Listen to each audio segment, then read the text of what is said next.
salue au nom de Jésus. Alléluia. Amen. Ce soir, je voulais partager un message vraiment du Seigneur pour nous fortifier chacun. Et comme vous le savez, la Bible dit que vous connaîtrez la vérité et la vérité vous rendra libre.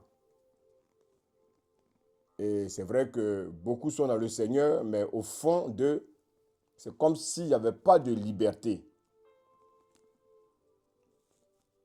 Dans plusieurs domaines de leur vie, c'est comme s'ils sentaient des blocages, aussi bien dans le couple, dans les foyers, dans les relations avec les parents, et même leurs relations avec Dieu. En un mot, dans leurs relations quotidiennes. Et vous le savez, à l'école, nous avons tous été à l'école. Il y a une matière qu'on appelait les sciences naturelles, on nous enseignait l'anatomie. Et dans cet enseignement, en général, un accent a été mis sur le cœur. Je ne sais pas pourquoi, mais moi je me rappelle que lorsque j'étais élève, chaque fois que j'allais à l'examen, le cœur était toujours au sujet. C'est après que je vais comprendre qu'en fait, c'est le cœur qui tient notre vie. Sans le cœur, il n'y a plus de vie. Vous voyez, c'est un organe que nous ne voyons pas. Le cœur est caché. Personne ne voit son cœur. Mais tu sais qu'au fond de toi, il y a un cœur qui bat. Et c'est le cœur qui démontre qu'on est en vie. Et c'est le cœur aussi qui démontre qu'on est mort. Lorsqu'une personne est morte, le réflexe qu'on a, tout ce qu'on dit, son cœur ne bat plus. Mais je voulais aussi te dire que spirituellement et naturellement, Dieu nous donne un bon conseil.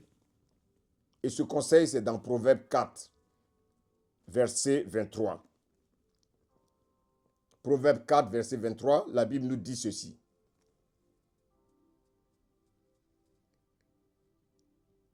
Le Seigneur nous exhorte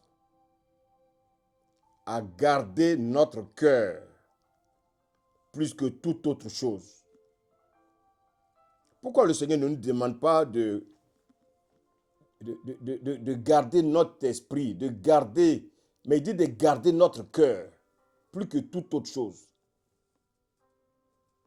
Le cœur dont il est question ici, c'est notre âme. C'est notre âme. Et Dieu est très clair et précis. Dieu dit que notre cœur a de la valeur que plus que toute autre chose. Le cœur que tu as plus de valeur que l'argent. Le cœur que tu as plus de valeur que l'or. Le cœur que tu as plus de valeur que ta voiture. Le cœur que tu as plus de valeur plus que toute autre chose. Vous voyez, la Bible dit plus que toute autre chose. Et donc, à la place de toute autre chose, tu peux mettre ce que tu veux. Qu'est-ce qui peut prendre la place de ton cœur? Il dit de garder ton cœur plus que toute autre chose. Et qui nous parle? C'est Dieu qui nous parle. Dieu dit que ton cœur est très, très important.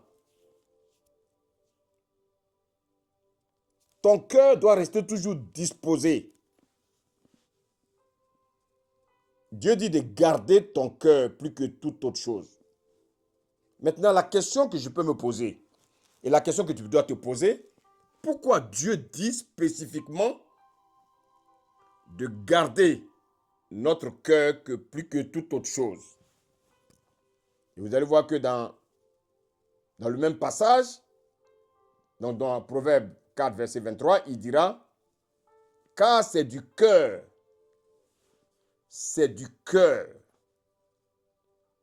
que viennent les sources de la vie. Vous avez vu? La Bible dit que c'est du cœur que viennent les sources de la vie. Oui, le Seigneur ne dit pas que c'est dans notre il ne cite pas un autre élément. Il parle de notre cœur. En fait, Dieu dit que ton cœur, c'est comme un magasin.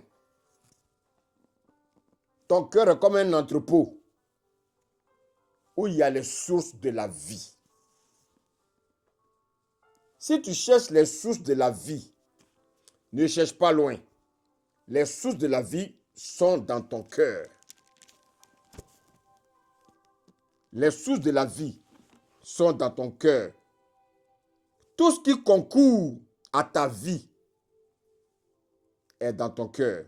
Tous les éléments qui participent à ta vie sont dans ton cœur.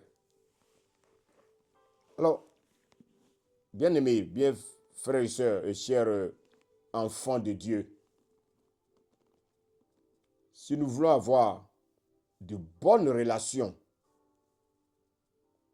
avec nos familles, alors gardons bien notre cœur. Femme, homme, si tu veux être en bonne relation avec ton mari,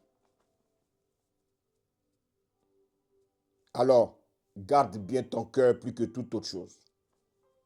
Mari, si tu veux avoir de bonnes relations avec ta femme, garde bien ton cœur plus que toute autre chose. Frères et sœurs, c'est très important ce que je dis. Femme, tu veux être en bonne relation avec ton mari, garde ton cœur plus que toute autre chose. Tu veux avoir des relations avec tes collègues de travail, garde ton cœur plus que toute autre chose.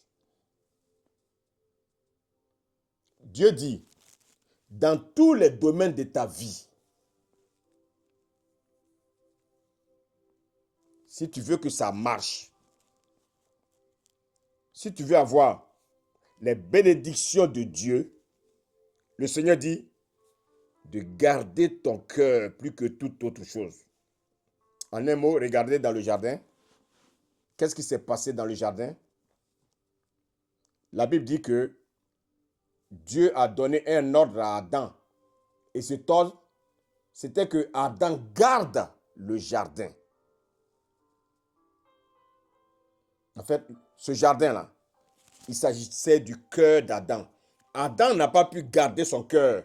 Le diable est venu. Adam a été chassé du jardin. Garde le jardin. Garde ton cœur. Ton cœur est un jardin que tu dois garder. Qu'est-ce que tu laisses dans ton cœur?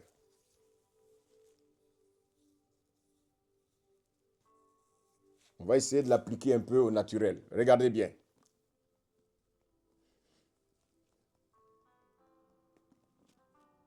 Vous savez, beaucoup d'hommes s'attachent aux romans, beaucoup d'hommes s'attachent aux journaux. Mais ce que les romanciers et les journalistes ne vous disent pas, c'est qu'ils tirent tous leurs écrits de la Bible. Donc, oui, au lieu de lire des livres, lisez vos Bibles parce qu'il y a tout dans la Bible. Frères et sœurs, si Adam a été chassé du jardin, c'est parce qu'il a livré son cœur. C'est-à-dire qu'il n'a pas bien gardé son cœur. Le Seigneur m'envoie te dire, tu ne gardes pas bien ton cœur. Voici pourquoi souvent, tu as des troubles, tu connais quelques troubles, tu connais des moments de perturbation. Regarde bien. Qu'est-ce qu'il y a dans ton cœur? Regarde bien. Toi-même, regarde. Moi, j'ai mon cœur. Et actuellement où je te parle, je suis aussi en train de voir qu'est-ce qui est dans mon cœur. Et vous avez vu, Dieu n'a pas dit, je vais garder votre cœur. Non, non, non, non. Il dit, toi-même, de garder ton cœur. Parce que de ton cœur peut venir ta réussite. De ton cœur peut venir ton salut. De ton cœur peut venir ton bonheur. Mais de ton cœur aussi peut venir l'échec. De ton cœur aussi peut venir le malheur. De ton cœur aussi peut venir les problèmes. Dieu dit de garder ton cœur. Parce que si tu ne gardes pas bien ton cœur, tu vas tirer les conséquences. Regardez. Le Seigneur dit de garder notre cœur plus que toute autre chose, car c'est du cœur que viennent les sources de la vie. Donc en fait, les sources de la vie sont où? Les sources de la vie sont dans notre cœur. Je ne parle pas de ton cœur naturel. Ce n'est pas de ça que je parle. Je te parle de ton cœur au niveau spirituel. Je suis en train de te parler de ton âme. Si tu comprends ce message, si tu appliques ce message, si tu mets ce message en pratique, tu verras que tu seras une personne libre. Ne laisse pas Satan t'enchaîner. Beaucoup semblent être libres. Physiquement, on les voit libres. Mais spirituellement, les gens sont enchaînés. Pourquoi? Parce que les gens ont ouvert leur cœur à Satan. Dieu dit de garder notre cœur plus que toute autre chose. Regardez ce que nous dit Proverbe. Proverbe 17. Proverbe 17, verset 22. Dieu nous dit qu'un cœur joyeux est un bon remède, mais un cœur abattu dessèche les eaux. Ah, frère, c'est pas moi qui parle, c'est Dieu qui parle. Il dit, un cœur joyeux, qu'est-ce qu'il fait? C'est un bon remède. Mais un cœur abattu dessèche les eaux. Frère et sœurs, vous avez vu ce que Dieu nous dit? Regardez même naturellement. Quand le cœur prend un coup, lorsque tu vas voir le médecin te dit, oui, mais tu as une poussée hypertensive. Il y a l'hypertension artérielle qui est en train de s'installer. Pourquoi? Parce que ce cœur-là, il est très agressé. Ce cœur-là est agressé par la nourriture qui est déconseillée à ton cœur. Donc ton cœur prend un coup. Ton cœur est attaqué. À force d'être attaqué, il y a une pression artérielle qui monte. Lâcheté a fait son apparition et après, d'autres conséquences suivent. Beaucoup de personnes sont malades. La maladie commence par le cœur.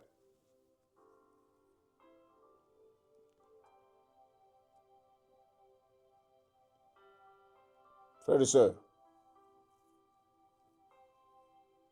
vous savez, les hommes, quand ils parlent de pays développés, ils voient tout ce qui est modernisme.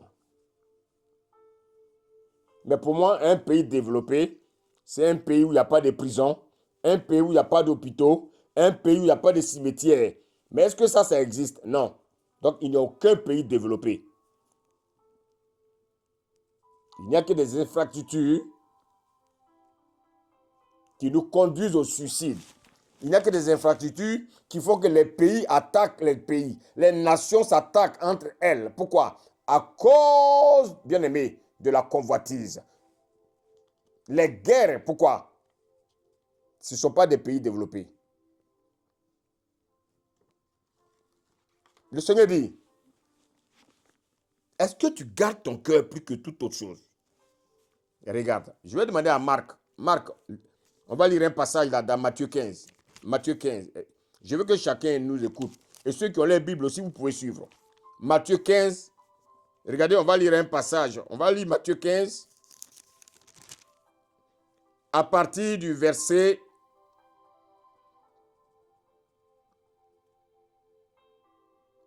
15. Matthieu 15, verset 15. Amen, oui. Amen. Pierre, il dit la parole du Seigneur.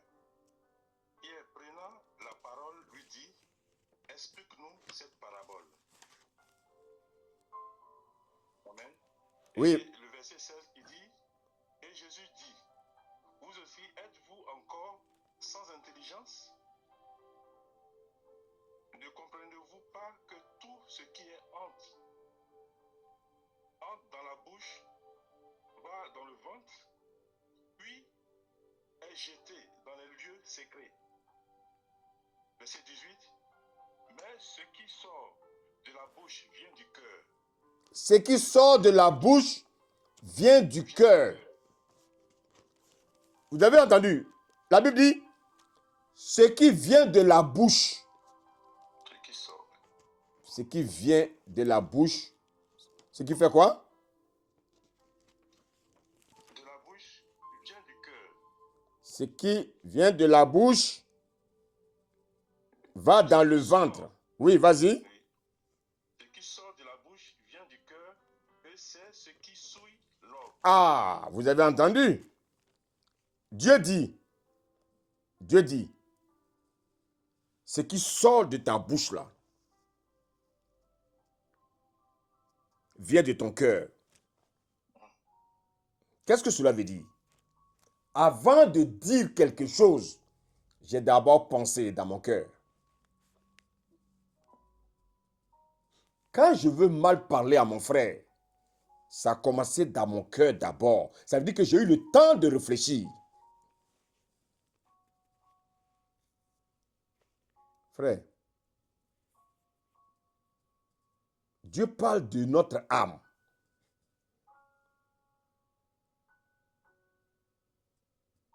Quand tu parles, ça commence d'abord par ton cœur.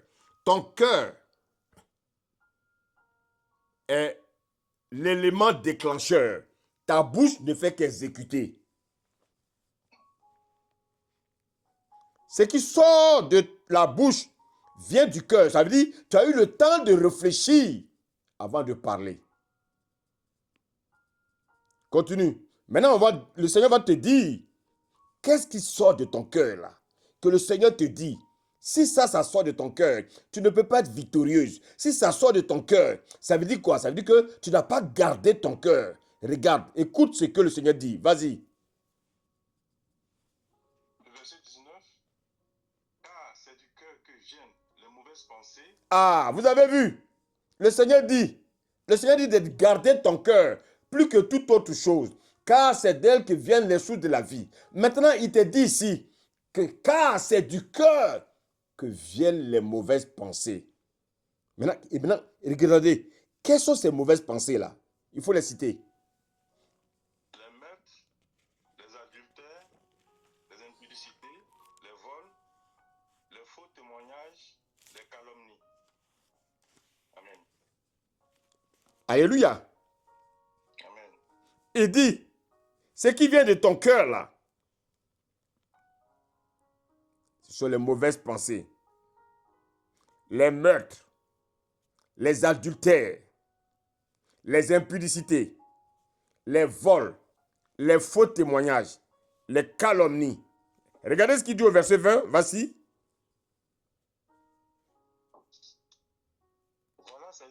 Voilà les choses qui souillent l'homme. Donc, vous voyez, c'est pas ce que tu manges qui te souille. Non, non, non, non, non. Parce que le Seigneur dit, ce que tu manges là, il dit de sanctifier ça avant de manger. Donc, on sanctifie tous les repas avant de manger. Et maintenant, il te dit, ce qui te souille là. Il dit, ce qui te souille, c'est quoi? Ce qui te souille, c'est ce qui sort de ton cœur. Ce qui te souille, c'est quoi? Ce qui te suit, ce sont les calomnies. Ce qui te suit, ce sont les faux témoignages. Ce qui te suit, ce sont les vols. Toutes ces choses-là, c'est ça qui suit l'homme. C'est-à-dire que souvent, on veut faire des choses pour plaire aux gens. Frère, le Seigneur dit, c'est pas ça qui est intéressant. Il dit, au fond de ton cœur, là, qu'est-ce qu'il y a dans ton cœur?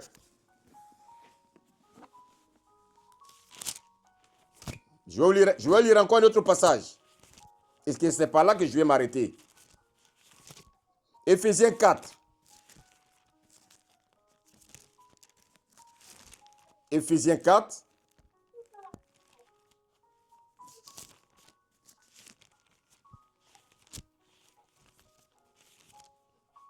Donc, pour ceux qui ont la Bible, donc c'est Éphésiens 4. Je vais le lire. Éphésiens 4 à partir du verset... Je vais lire à partir du verset 23. À partir du verset 22. Il dit, eu égard à votre passé, du vieil homme qui se corrompt par les convoitises trompeuses, à être renouvelé dans l'esprit de votre intelligence. Et il dit, à revêtir l'homme nouveau, créé selon Dieu, dans une justice et une sainteté qui produit la vérité. C'est pourquoi, renoncez au mensonge. Qu'est-ce qui suit l'homme? Qu'est-ce qui est dans ton cœur? C'est le mensonge qui est dans ton cœur qui te suit. Il dit que chacun de vous parle selon la vérité à son prochain. Et qu'est-ce qu'il dit? Car nous sommes membres les uns les autres. Toi, tu dis que tu es né de nouveau. Toi, tu dis que tu es chrétien. Toi, tu dis que tu es chrétien. Et tu passes ton temps dans le mensonge, dans la manipulation. Le Seigneur dit de renoncer à ça. Ce qui te souille, c'est ce qui est dans ton cœur. Il y a une autre chose encore, regardez. Il dit si vous vous mettez en colère, la question que je vais te poser, qu'est-ce qui te met en colère? Qu'est-ce qui te met? Tu dis que tu es un enfant de Dieu, mais tu es toujours en colère. Explique-moi pourquoi tu es en colère.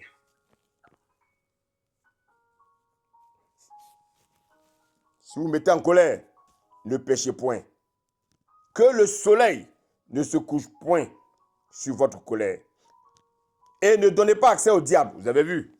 Lorsque tu ne gardes pas ton cœur, lorsque tu donnes l'accès au diable, frères et sœurs, comment tu veux prospérer? Comment tu veux que tes affaires marchent? Comment tu ne veux pas, bien-aimé, être souvent dans les problèmes? Parce que ton cœur n'est pas bien gardé. Il dit celui qui dérobait. Donc vous avez vu tout à l'heure, le Seigneur dit, c'est du cœur que viennent les vols. Au verset 29, il dit, qu'il ne sorte de votre bouche aucune mauvaise parole. Dis-moi, quand tu parles à ton frère, quand tu parles à un ami, quand tu parles à ta soeur, qu'est-ce qui sort de ta bouche? Qu'est-ce qui sort de ta bouche? Chacun est là, nous sommes tous là aujourd'hui, devant le Seigneur. Quand nous parlons à un frère, regardez bien, comment nous nous adressons à ce frère-là? Comment nous parlons à ce frère? Comment nous parlons à ce frère? Souvent avec orgueil, souvent avec suffisance, comme si celui qui est en face de nous n'était pas un homme, comme si celui qui était en face de nous n'était pas une personne, avec colère, avec orgueil. Le Seigneur dit de renoncer à ça.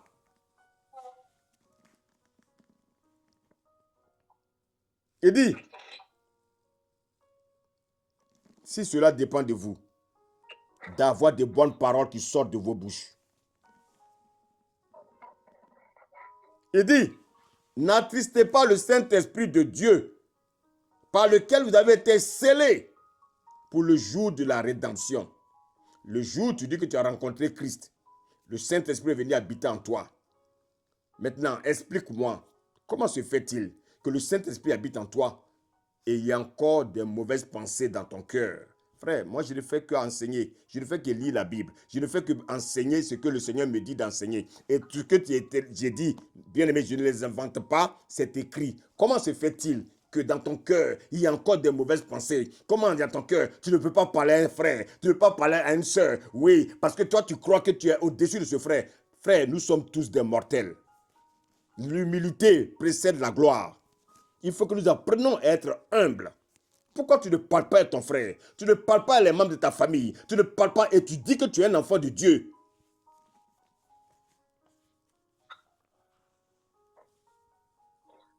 Verset 31. Que toute amertume. Regardez, tu te réveilles le matin, tu as du mal à parler aux gens. Mais, parce que tu ne gardes pas ton cœur. Tu laisses ton cœur, bien aimé, entre les mains de Satan. Tu laisses ton cœur entre les mains des démons. Donc les démons jouent avec ton cœur.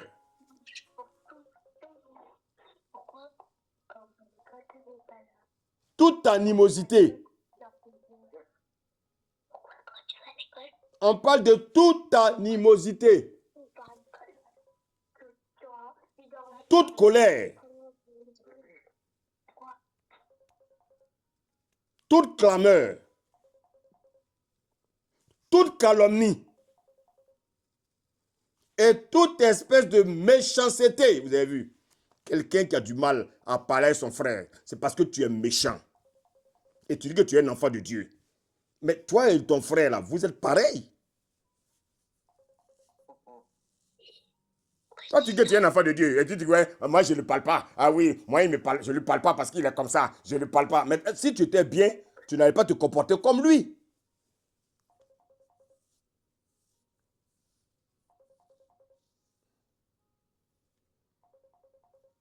Frère et soeur, dis-moi, quel est l'état de ton cœur? Le Seigneur dit de garder ton cœur plus que toute autre chose. Quel est l'état de ton cœur? Il dit que toute animosité, toute amertume, toute colère, toute clameur, toute calomnie, toute espèce de méchanceté. Voici les choses qui souillent l'homme. Voici les choses qui souillent l'homme. Je ne dis pas de parler en langue. Je ne demande pas de prophétiser. La vie chrétienne, c'est une nouvelle vie. Avant, tu avais ces choses. Tu ne peux pas te dire que tu es chrétien et ces choses-là continuent encore à dominer ta vie.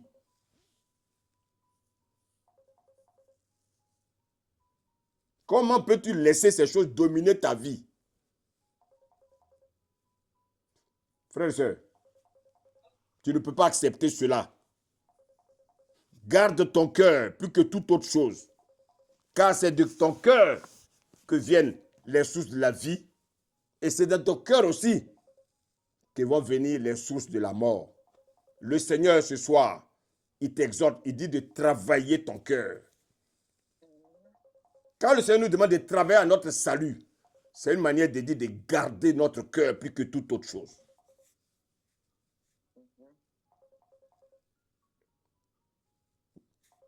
Vous croyez que Dieu va descendre pour faire quoi? Il a déjà tout fait.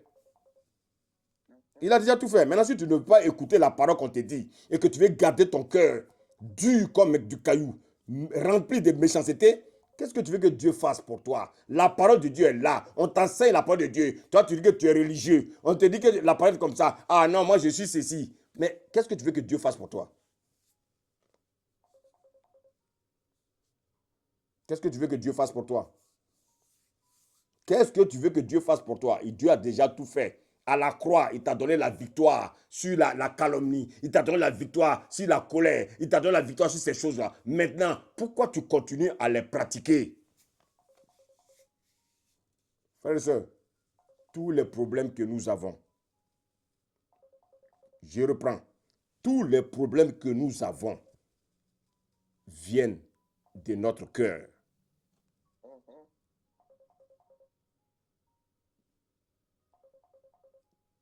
Tous les problèmes que tu vis, lorsque tu vas revoir l'état de ton cœur, lorsque tu vas laisser, bien aimé, tu vas laisser les choses qui t'affectent le cœur et que tu vas laisser toute la latitude à ton esprit de régner sur ton cœur. Lorsque tu vas obéir à la parole de Dieu, tu verras, bien-aimé, que même quand les problèmes viennent, Dieu va résoudre. Que le Seigneur vous garde et que sa main soit sur vos vies. Amen.